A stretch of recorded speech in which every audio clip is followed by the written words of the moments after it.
आपको पता है जब आपके पास एक पेशेंट आता है तो उसके पास आपसे भी ज़्यादा नॉलेज होती है। क्यों? उसने वो नॉलेज गूगल से लिया होता है, उसने वो नॉलेज चैट जीपीटी से लिया होता है, उसने वो नॉलेज जो है ना वो यूट्यूब से लिया होता है। उसके बाद बहुत सारी इन्फॉर्मेशन होती है। वो चैप्टर जो आपने अपने सिलेबस के अंदर स्किप किया होता है ना कि यार ये तो इतना इंपॉर्टेंट नहीं है या इसको कम कम टाइम दिया होता है, आपके पास जब वो वाला पेशेंट आ जाता है ना उसके पास इंतहा की नॉलेज होती है। और वो आपसे क्वेश्चन करेगा, अच्छा मुझे ये बताएं, अच्छा मुझे ये भी बताएं, अच्छा मुझे ये भी बताएं, अच्छा इसमें क्या होता है, इसमें क्या होता है, इसमें क्या होता है।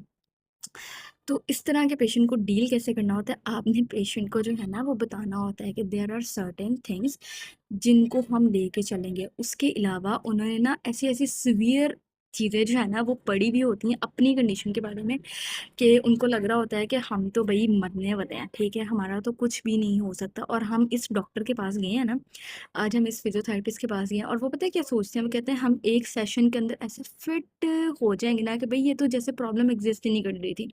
क्यों? क्योंकि उन्होंने जब सर्च किया होता है और उसके अंदर उनको फर्स्ट लाइन ट्रीटमेंट फिज़ियोथेरेपी मिल रहा होता है ना, तो वो कहते हैं अब हमें तो फिज़ियोथेरेपिस्ट के पास जाना चाहिए and therapy is a very good solution. तो वो कहते हैं कि भई आपने जो करना है ना, वो तो कोई नहीं कर सकता। लेकिन जो चीज़ें हमें पता है ना, अगर आप उस तरह से हमें ट्रीट करेंगे ना, तो भई एंड हो जाएगा ना, एंड हो जाएगा। तो वो आपको ना ये सारी चीज़ें जो है ना, वो बता रहे होते हैं और आप ये कह रहे होते हैं कि यार मैंने इस पेशेंट का क्या करना है? मैं इस पेशेंट को कैसे ट्रीट करूँ?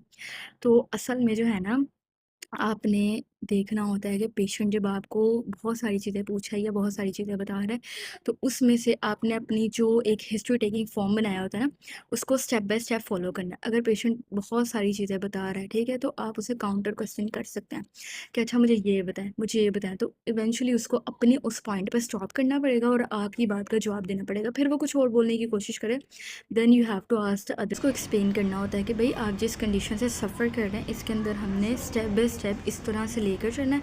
आपका फर्स्ट वीक में हमने क्या करवाना है, या फिर एक वीक का ही प्लान है तो उसके अंदर first day, second day, third day किस तरह से करना है, मतलब आप उसको थोड़ा बहुत गाइड करेंगे।